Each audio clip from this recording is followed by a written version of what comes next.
사랑하는 성도 여러분, 예수 그리스도께서는 이 세상에 택한 하나님의 백성들을 사망에서 생명으로 옮기시고 하나님과 원수되어서 영원히 분리되고 그리고 거룩하신 그 하나님을 절대로 배울 수 없고 만약에 보면 죽임을 당한 직사를 해버리게 되는 그런 하나님께 나갈 수 없는 그런 일에 있어서 예수님께서 십자가에 죽으심으로 막히고 가려졌던 그 희장을 제거하고 찢어버리시고 그리고 하나님께 나아갈 수 있도록 길을 열어주시려고 대속의 제물이 되시고 우리를 구속하시고 우리를 구원에 이르게 하시려고 십자가에서 죽으셨습니다.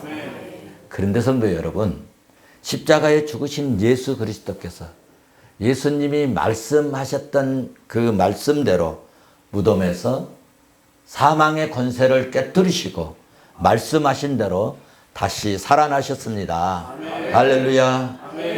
예수 그리스도의 이 부활의 사건은 너무너무 귀중하고 귀하고 이 복음의 핵심이기 때문에 이 복음서에서 오늘 본문에서만 기록하고 있는 것입니다. 마가복음 16장에서 누가복음 24장, 요한복음 20장 아예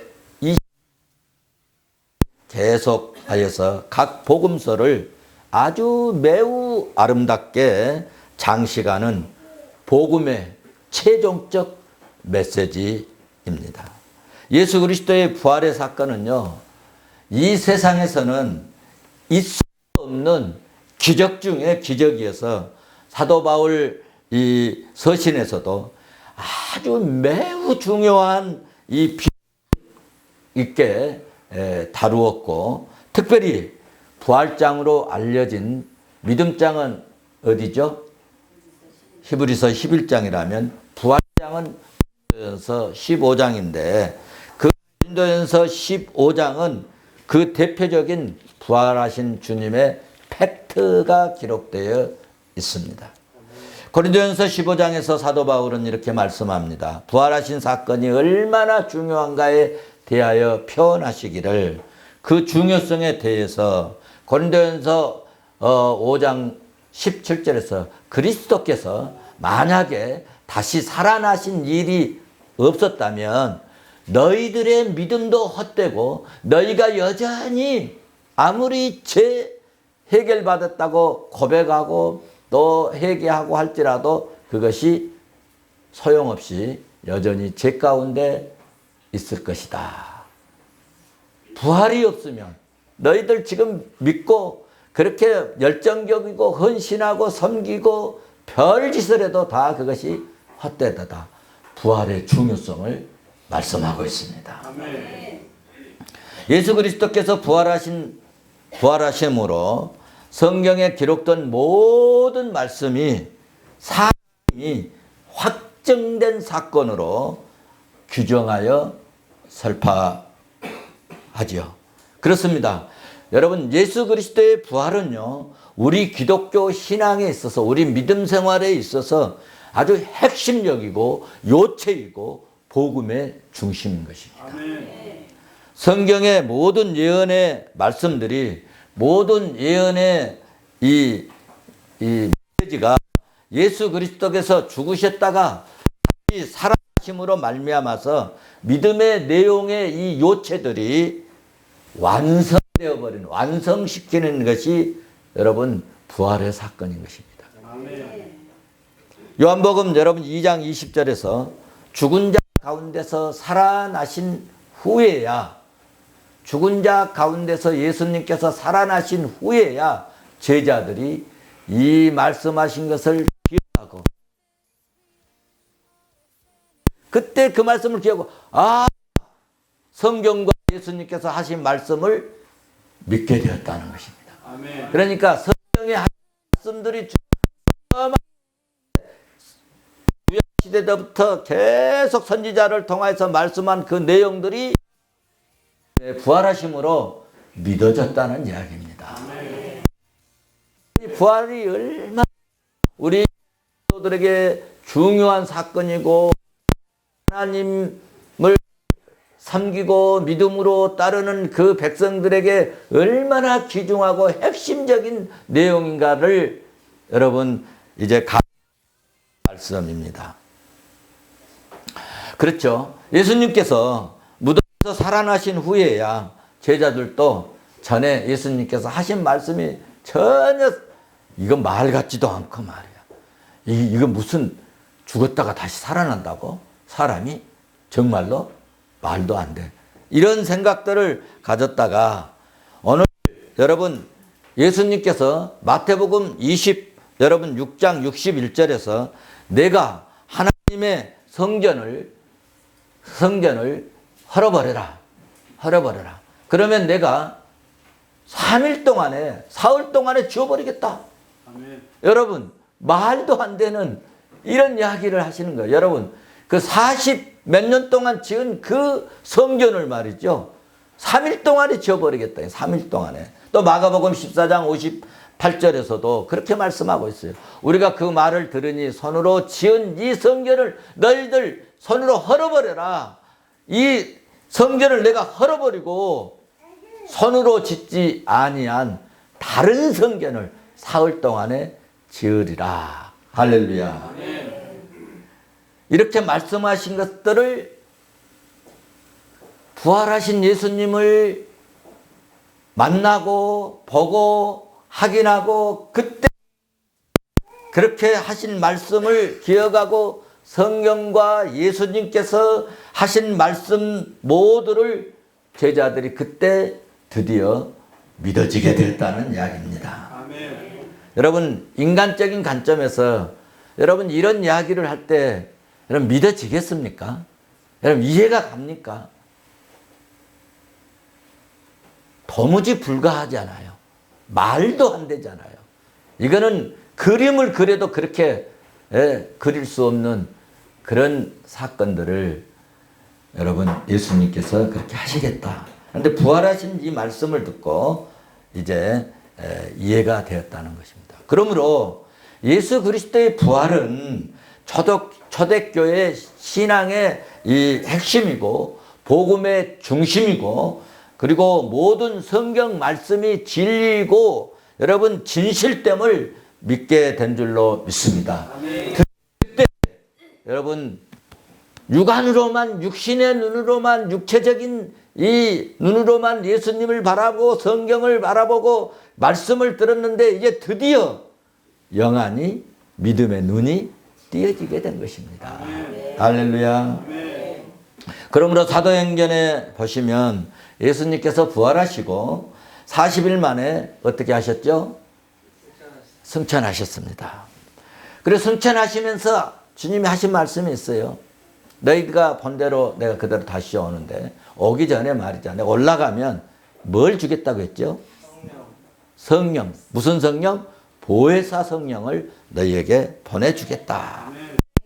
그때 이 소리를 들은 사람들은 약 몇 명이었을까요?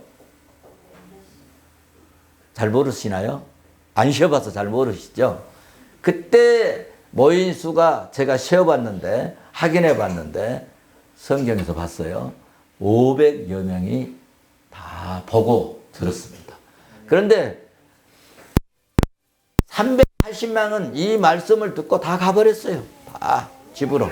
그런데 120명은 보혜사 성령을 보내주신다 했으니 우리는 그 성령을 받자. 그 성령을 보내주신 그것을 우리가 소유하자.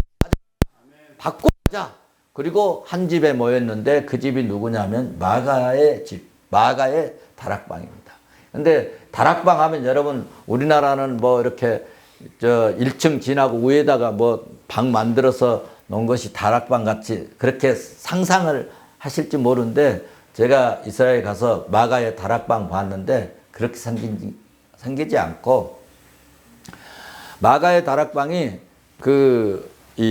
우리 텐트 비슷한데 그 텐트 이 각 있는 데만 이 세멘트로 가지고 우산처럼 생겼는데 120명, 140, 50명 앉을 수 있는 그런 방이었어요. 그래서 열흘 만에 오순절 날에, 오순절이라고 하는 말은 예수님이 십자가에서 죽으시고 그리고 하던 날, 이것을 오순절이라고 그러는 거예요. 그래서 이 오순절에 성령이 강림했고 성령을 받은 이 초대교회 성도들은 권능을 받았어요. 할렐루야. 권능을 받고 핍박을 받아도 여러분 생명의 위협을 느껴도 그들이 하고 담대하게 세상에 나가서 전하는 것이 있었는데 그 전했던 것이 뭐냐? 십자가에 못 박혀 죽으신 예수가 아니라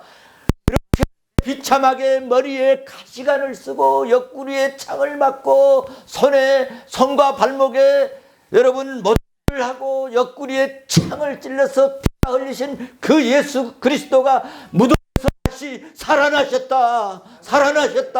죽은 자가 살아나셨다. 무덤에서 나오셨다. 예수님이 다시 부활했다 하고 부활을 증거했다는 것입니다.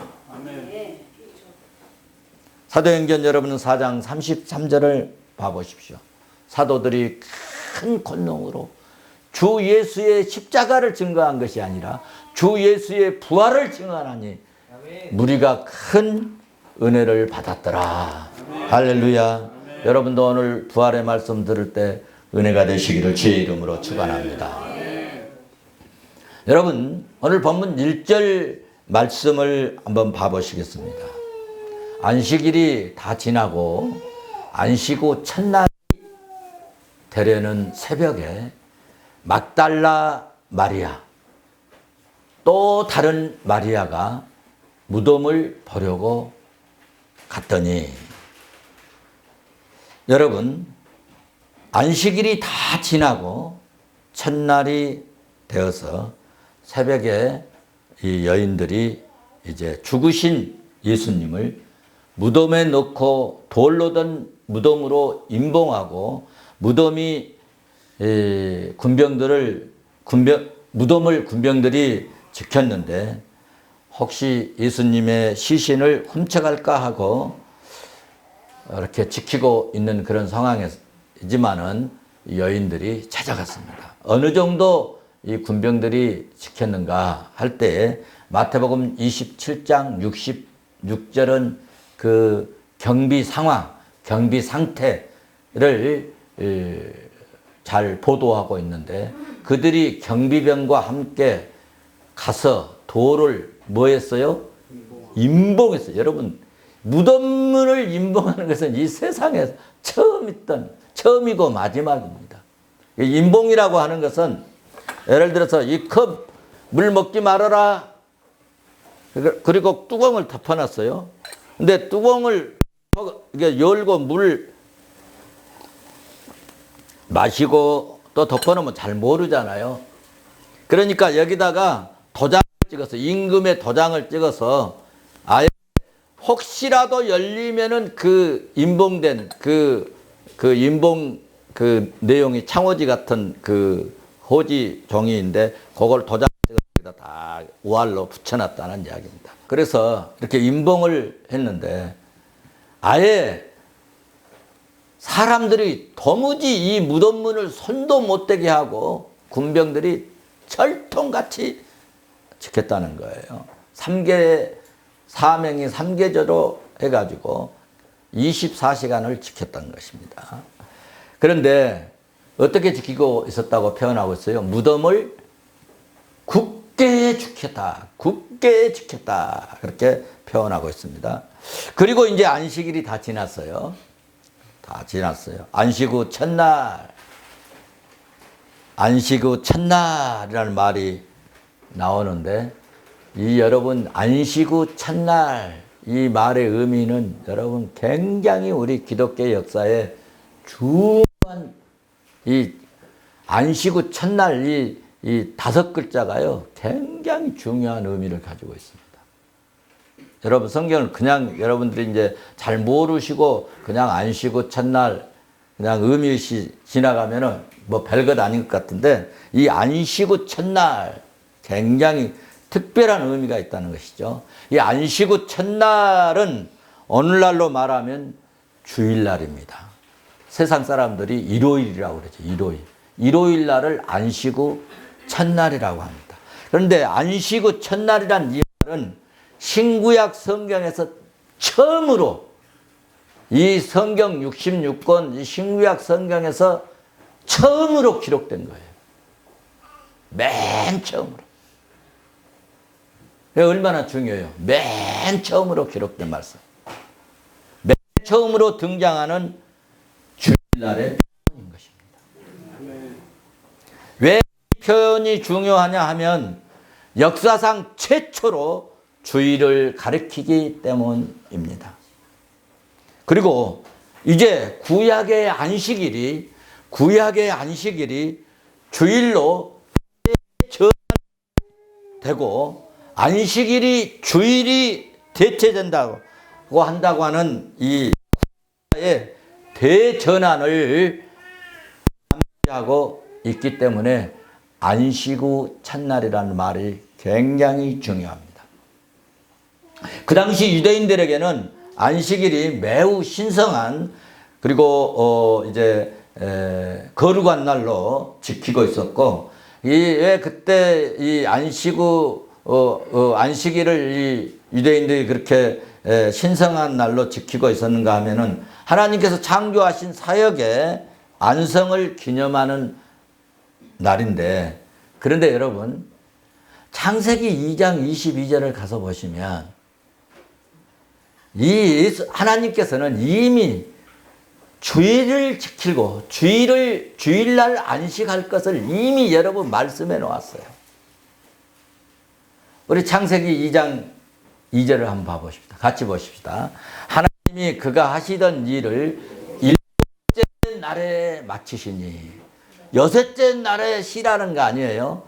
일곱째 날에 마치시니 그가 하시던 모든 일을 그치고 일곱째 날에 뭐하라? 안식하라 그랬어요. 또 3절 봐보세요. 3절 봐보시면 하나님이 그 일곱째 날을 뭐 하시게 하신다? 거룩하게 하셨으니 또 어떻게? 이는 하나님이 그 창조하시며 만드신 모든 일을 마치시고 그날에 뭐 하셨다? 안식하셨더라. 그러니까 여러분 창세기 2절 3절에서 이미 여러분 일곱째 날, 이 주일날, 이 주의 날에 일요일 날에 하나님이 안식하고 쉬고 그날에 복주고 복줄 것을 이미 여러분 창세기 시작 때부터 말씀해 주신다는 거예요. 그래서 이 안식 후 첫날이라는 이 말씀이 매우 중요하고 굉장한 의미가 있다는 그런 말씀입니다. 무슨 말씀이냐? 창세기에서 구약 시대 때부터 그러니까 일곱째 날 주일날 구속 사역을 성취하심을 예고하는 날입니다. 예언입니다. 예언. 그리고 여러분 일곱째 날 주일날인데 예수 그리스도께서 부활하심으로 구속 사역이 성취되어 버린 날인 줄로 믿습니다.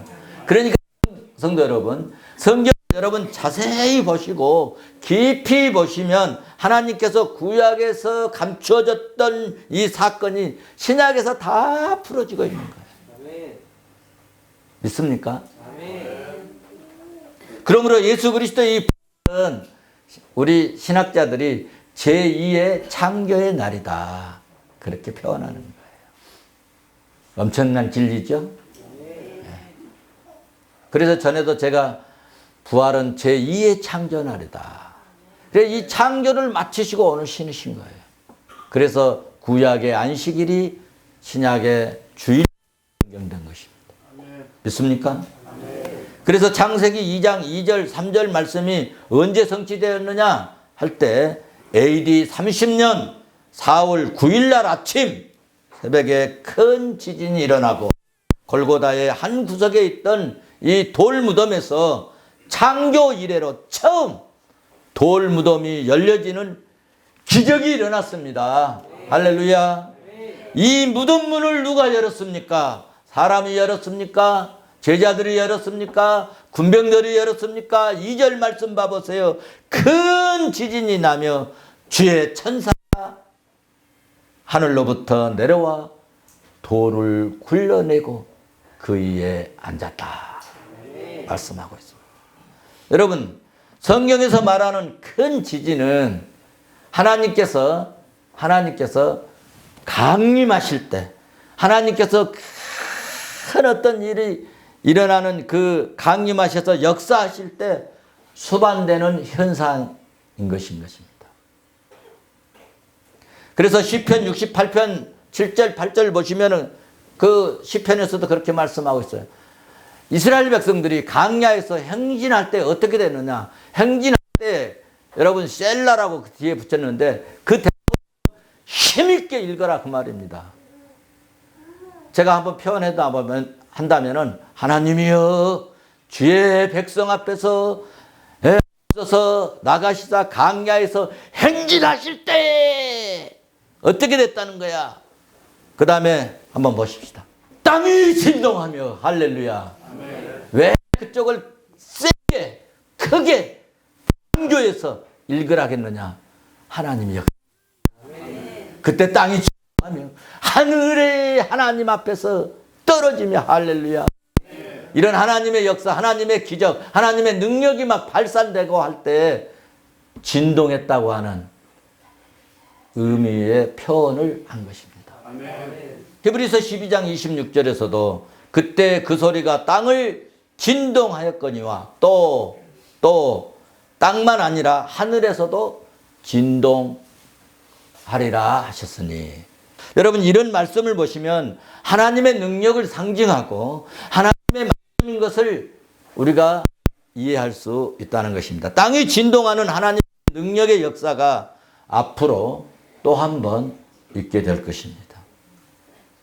마태복음 24장 7절을 보시면 이 땅에 주님이 재림을 이제 하실 때 그때 지진, 여기서 뭐 지진 이런 것들은 뭐 실제로 이런 지진의 의미보다도 하나님이 땅을 막 흔들어 버리겠다는 이런 일이 반드시 한번 또 있게 될 것입니다. 그때 우리는 이 부활의 예수님을 잘 믿는 믿음으로 우리 마지막 날을 준비 잘했다 칭찬받고 이 생명의 부활로 태어날 수 있기를 주의 이름으로 축원합니다. 우리가 이런 말씀을 여러분 보면서 들으시면서 깨닫고 알아야 할 것은 사람의 힘으로는 안 됩니다. 사람의 능력으로도 안 된다는 것입니다. 무엇으로 되는가? 오직 여호와의 신으로 될 줄로 믿습니다. 하나님의 역사로, 성령의 역사로, 주의 능력으로 될 줄로 믿습니다. 아멘. 믿으시기를 주의 이름으로 축원합니다. AD 30년 4월 9일 동도 트기 전에 새벽에 막달라 마리아 그리고 다른 마리아와 이 여인들이 예수님을 십자가에 못 박아 죽였던 그 살벌한 시기에, 여러분 예수님을 십자가에 못 박아 죽일 때 얼마나 살벌했겠습니까? 한번 조용히 한번 상상해 보시고 한번 가만히 생각해 보세요. 얼마나 살벌했겠어요. 예수 옛자만 말만 나와도 너 전에 인마 예수 따라다녔지 않냐 하고 막 베드로한테 야단치니까 그렇게 당당했던 베드로도 뭐라고 그랬어요? 아니야 나 안 따라다녔어. 아니 내가 예수 따라다녔어. 저주를 받는다. 변명하고 그랬지 않습니까?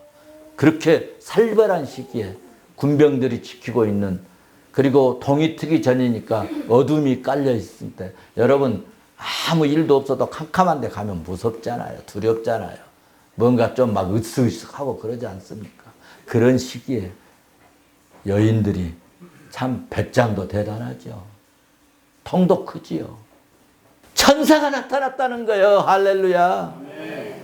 여러분 그 천사는 번개가 그리고 눈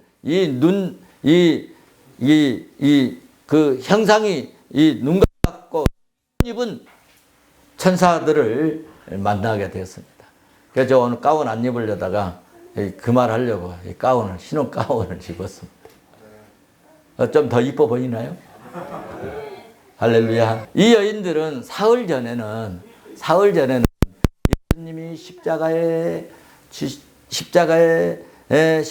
지시고 보다 언덕길을 넘어지고 엎어졌다 일어났다 넘어지고 그 언덕길을 따라갔고 갈보리 산 위에까지 끝까지 따라 예수님께서 십자가에서 7마디 말씀하셨는데 그 말씀을 다 들었던 여인들이었습니다. 하늘에서 온 누구를 만났다고요? 천사를 만났습니다. 오늘 여러분 어렵고 힘들 때 천사 같은 천사들을 만나는 그런 일들이 여러분의 삶 속에, 인생 속에, 생활 속에, 가정 속에 일어날 수 있기를 주의 이름으로 축원합니다. 사랑하는 성도 여러분, 세상으로 나가면요 마귀를 만납니다.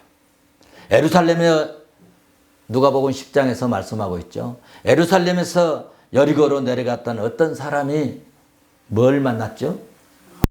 강도를 만나서. 그리고 강도 만나니까 어땠습니까? 가진 것 다 빼앗기고 돼지가 얻어맞아갖고 거반 죽게 되었다고 그랬습니다. 여러분, 세상 친구, 세상적인 동창회, 세상의 모임 가고 그러면 마침내 사탄 마귀를 만납니다. 사탄 마귀 만나면 여러분 가졌던 거 빼앗겨요. 믿음도 빼앗기고 거룩성도 빼앗기고 경건성도 빼앗기고 가진 것 빼앗기고 인생이 망가질 수 있지만 십자가의 밑에 주님 앞에 나가면 천사를 만나는 기적이 일어나요. 슬픔이 변하여 기쁨이 됩니다.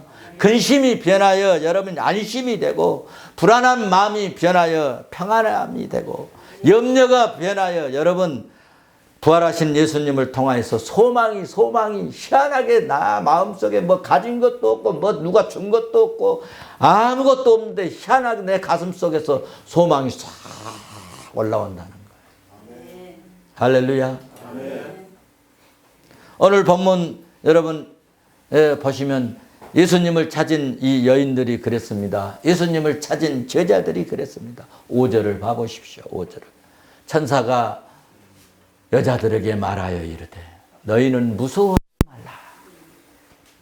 십자가에 못 박혀 돌아가신 예수를 너희가 찾는 줄을 내가 아노라. 이 말씀 속에서 천사는 우리의 마음, 우리의 심정, 우리의 사정, 우리의 어려움 이거 다 알고 있다고 하는 사실입니다.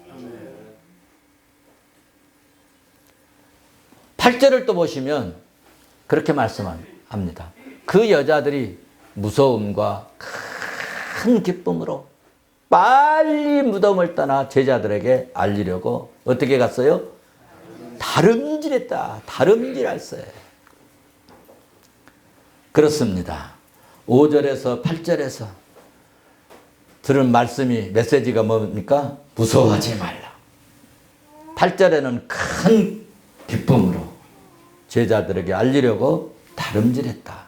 그러니까 하나님이 보내신 하늘에서 온 천사를 만나면 여러분 두려워할 것 없습니다. 무서워할 것 없어요. 걱정할 것 없어요. 사탄 만나면 나중에는 처음에는 그것이 재밌고 좋은 것 같은데 나중에는 근심거리가 생기고요. 사탄 마귀 만나면요 염려거리 생기고요. 사탄 마귀 만나면요 걱정거리 생겨요. 그런데 하나님 만나고 주님 만나고 천사 만나면 오늘 말씀 보니까 두려워할 것 없습니다. 두려워할 것 없어요. 걱정할 것 없어요. 마음이 편안해진다는 거예요. 왜냐하면 사망 권세로 이겨버리신 부활하신 예수 그리스도께서 나와 함께 하시기 때문입니다. 예수님 만나면 그리고 기쁘고 좋아서 막 뛰어갑니다. 여러분 어려운 일 있고 힘든 일 있으면 발에 힘이 쫙 빠져 걷는 모습을 봐도 아유, 좀 무슨 일이 있는가 보다. 어려운 일이 있나 봐. 발걸음이 가벼워져요. 슬픔 가득했던 여인이 기쁘고 좋아서 막 뛰어갑니다. 이런 영적 체험이 우리 푸른성교회 발디딘 우리 성도들에게 있어지시기를 주의 이름으로 축원합니다. 축원합니다. 또 9절 말씀을 봐보십시오. 9절을 보시면 예수께서 그들을 만나 이르시되, 이제 드디어 이제 예수님이 나타났어요. 예수님께서 나타나셔가지고 만나주시고 말씀을 합니다. 평안하냐 하거늘 여자들이 나아가 너무너무 감격, 아니 돌아가신 줄 알고 지금 무덤에 지금 시신으로 계신 분인 줄 알고 왔는데 예수님 만나기 전에 천사가 갑자기 예수님 만나면 이거 귀신이야, 이거 뭐야, 막 기절초풍할 것 아닙니까? 그래서 예수님, 하나님은요 무슨 일 할 때 보면요 참 지혜로우셔요. 지혜가 아주 충만하시면 미리 천사를 보내서 다 안심시켜주고, 예수님 여기서 살아났단다. 무덤 봐라, 빈 무덤이다. 미리 다 고지를 받았고 알았기 때문에 예수님을 만나도 그렇게 이거 귀신이다, 이거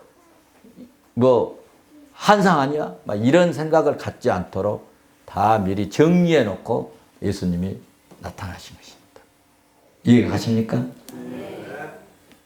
그래서 여기 예수님께서 해주시는 말씀이 평안하냐? 이 평안하뇨의 이 말은 헬란말로 카이레트라고 하는 단어인데, 이 카이레트라고 하는 이 단어는 이 유대인들이 일반적으로 인사할 때 쓰는 단어예요.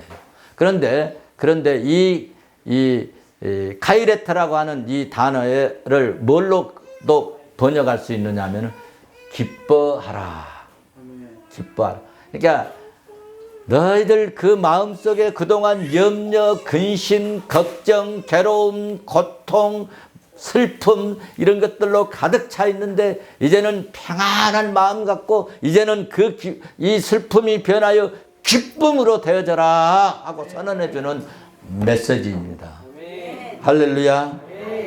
당시 주님을 만난 여인들은 두려움과 기쁨이 뒤섞인 마음 상태에서 부활하신 예수님께서 그 여인들에게 기쁨의 마음을 여러분 고무시켜 주신 것입니다. 사랑하는 성도 여러분, 우리가 이 세상에 살다 보면 생각지도 못한 일로 인해서 염려하고 근심케 될 때가 참 많습니다. 저도 마찬가지입니다. 인간적인 생각으로 이렇게 생각할 때 크고 작은 일들로 인해서 때로는 염려도 하고 때로는 근심도 되고 말이에요. 때로는 어쩔 때는 막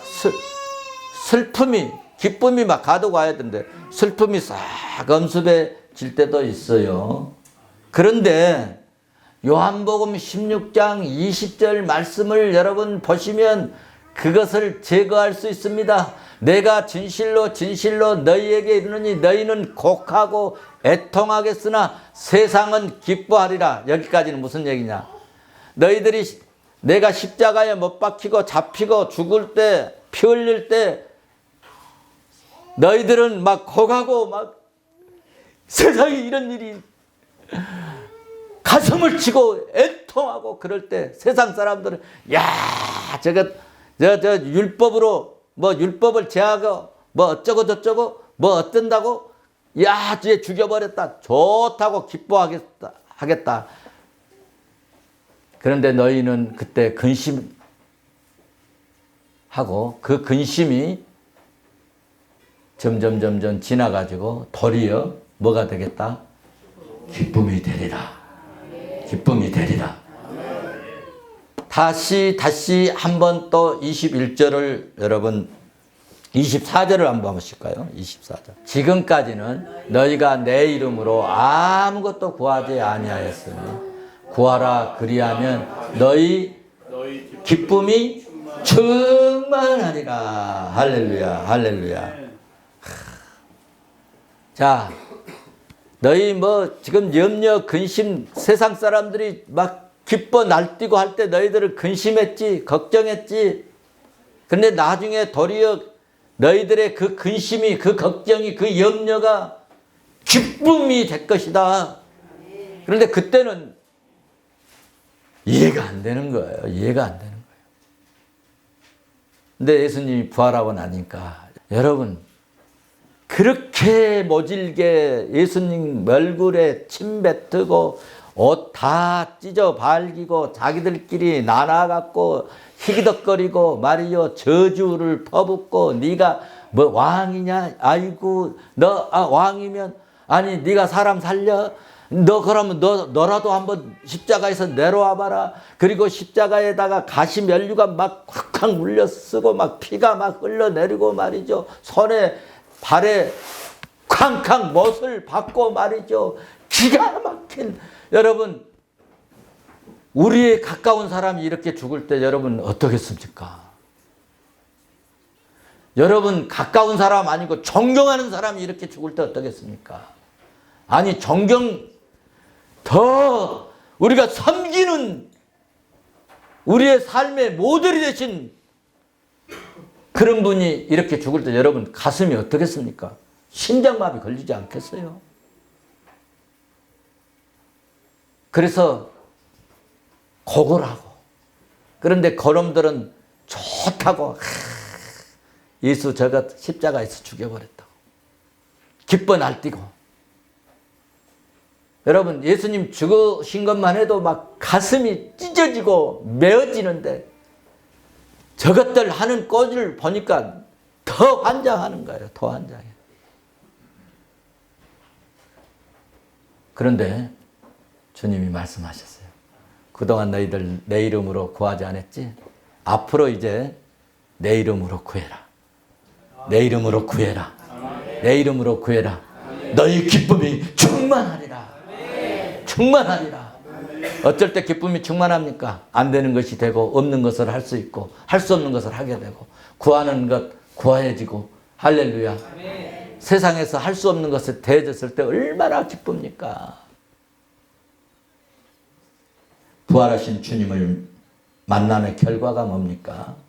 부활의 주님을 만나고 부활의 주님을 구하면 풀어지고 열린다는 것입니다. 고민이 해결된다는 것입니다. 문제가 해결된다는 것입니다. 슬픔이 변하여 기쁨이 충만케 되도록 기쁨이 가슴속에서 여러분 샘솟게 된다는 이야기입니다. 우리 속에 하늘의 소망이 희한하게 죽었던 우리의 소망이 부활돼 버리고 우리의 삶이 즐겁고 기쁘고 행복한 일들로 마음속에서 막 봄이 되면 이 나무에 싹이 움트듯이 우리 마음속에 부활의 영이 오시면 그 소망감이 싹터 올라온다는 거예요. 믿습니까? 사랑하는 성도 여러분, 이 험한 세상에서 사망 권세에 이기신 예수 그리스도를 믿는 믿음으로 승부할 수 있기를 주의 이름으로 축원합니다. 축원합니다.